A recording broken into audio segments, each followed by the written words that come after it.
Well, friends, the holiday season is upon us. And so we're talking about tips to survive the holidays. It was just recently, my family and I were all sitting at the dinner table. And Sawyer, my 17-year-old son, he was kind of lamenting that he kept inviting this friend to come over and the friend kept declining. And he was like, yeah, I just want to hang out with him. And he just keeps declining. And then Sawyer said, he goes, I know he's an introvert, but come on. But then Skylar, my 12-year-old, was sitting there and she said, well, what's an introvert?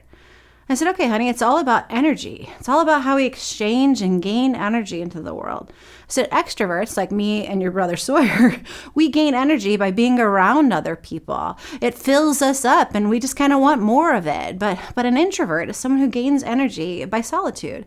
An introvert is someone who gains energy by being alone. But then her eyes got really big and she looked and she goes, I'm an introvert. And my husband and I smiled and we said, yes, we know. We know this about her, but it was a beautiful moment because she didn't really realize that about herself as the introvert in a house of extroverts. See, the truth is that we all have different social bandwidths, and our family all has different social bandwidths. And we experience this acutely during the holiday season. Some of us, like me, get our buckets filled up by doing all the things and by being busy with all the people.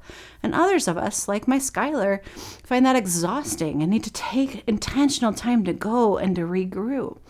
The truth is that whether you're an introvert or an extrovert, we all do end up spending time alone. And so when we spend time alone, it's important for us to sort of self-assess if we're doing it because we want solitude or if we're doing it because we're isolating ourselves from other people. You see, solitude, it's sort of this conscious choice. It's a time for us to reflect and process, prepare, maybe pray.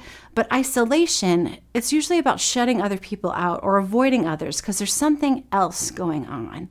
Isolation doesn't have anything to do with social bandwidth, but there is usually something that you sort of don't want to deal with. Now, Jesus teaches us that solitude is a good thing for all of us, whether we're introverts or extroverts. Jesus made solitude a priority. It's this conscious decision to sort of pull back and regroup. Scripture says it like this in the book of Mark. It says, very early in the morning when it was still dark, Jesus got up and he left the house and he went to a solitary place and he prayed. Jesus knew that solitude was something that he needed in order to survive all the expectations put on him, all the care that he was going to push out that day, all the wisdom of preaching he was about to share, all the healing he was about to go do. In order for Jesus to do all those things, Jesus needed solitude. So how can you survive? How can you enjoy solitude this holiday season and make sure that you're avoiding isolation? What's your social bandwidth?